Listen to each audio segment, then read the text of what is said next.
Getting out of debt equals freedom. Of course, people will tell you there's good debt and there's bad debt. Good debt being you've borrowed some money, you've used it to purchase an asset.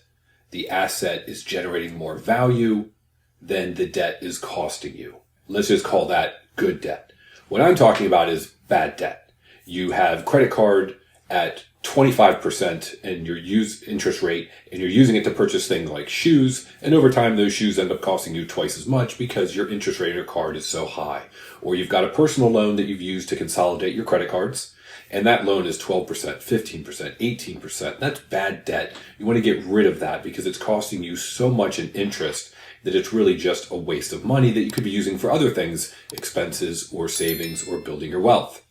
So in my videos, I talk about, and you can see here, I've got videos on everything regarding getting out of debt, budgeting, then how to use credit cards to your advantage. Once you've paid them off, you might as well use them to your advantage, not keep a balance, but obtain things like cash back, miles, points, you name it. And then I also have videos on investing for passive income. So get out of debt, budget properly, use credit cards to your advantage, and then build your wealth through investment.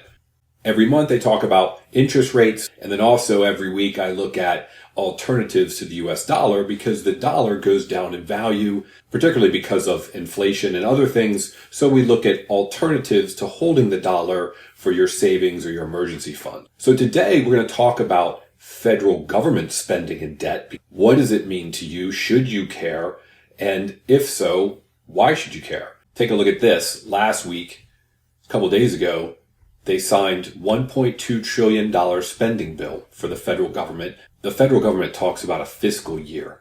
So for us, we think of a year being January to December. For the federal government, it's October through September. So that's their 12 months.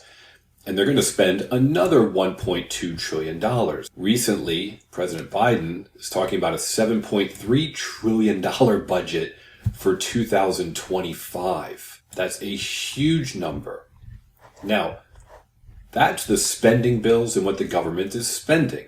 Well, if I make $80,000 a year and I'm only spending 10, not a big deal, right? Well, let's keep going.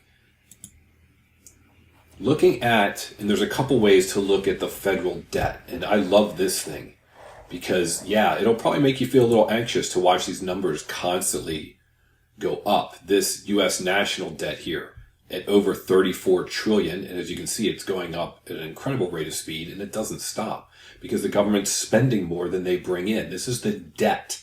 Think of it in terms of your credit card that you're not paying off. And you look at it here and you see that that number just keeps going up at an astronomical rate. Debt per citizen, 102,000. Debt per taxpayer, 266,000. Remember, not everyone's a taxpayer. Now, this will drive you nuts because it's going up so fast right in your face, maybe make you a little anxious, as well it should.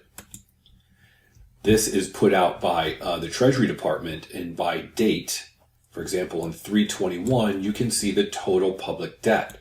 It ended that day at $34.578, blah, blah, blah, $34 trillion, over $34 trillion, and it goes up every single day.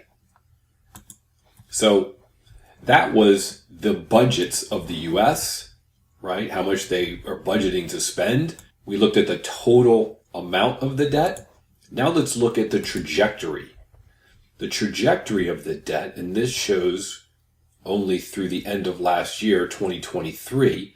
But for example, here we are down in 2001. It's gone up a little bit. Here we are 2009, 2010. It was around 13 trillion.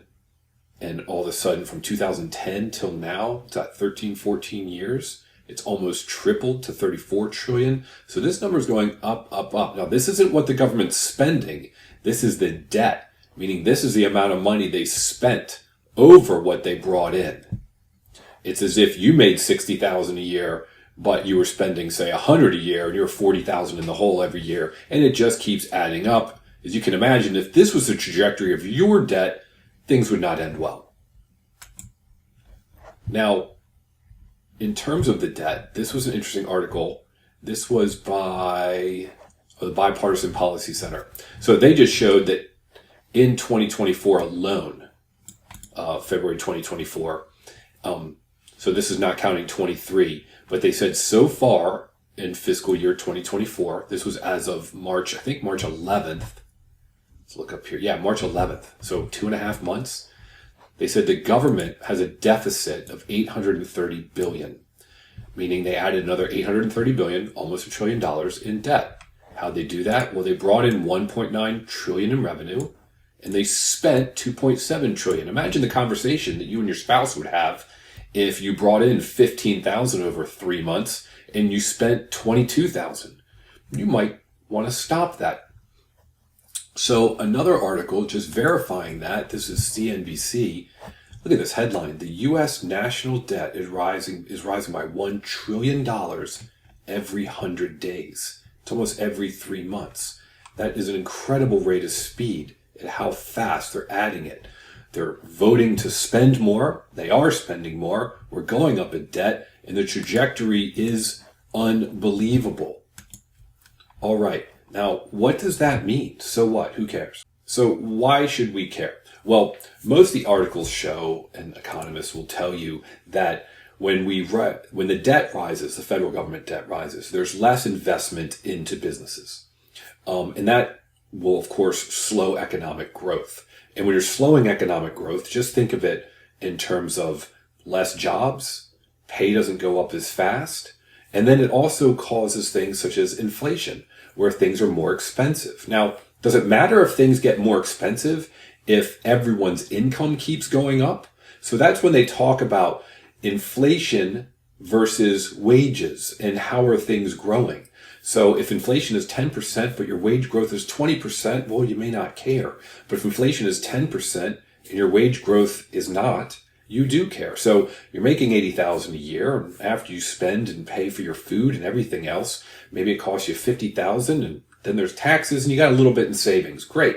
But then you're making $80,000, or maybe it goes up a little bit, maybe it doesn't, but then it doesn't cost you $50,000 to live, it costs you $55,000. The next year it costs you $60,000, then $65,000, then $70,000, then $80,000, but your wages aren't moving up. So now it's harder to live. So when the government keeps spending and growing our debt, when they spend more than they bring in, and they keep increasing our debt, then we've got inflation, which none of us want.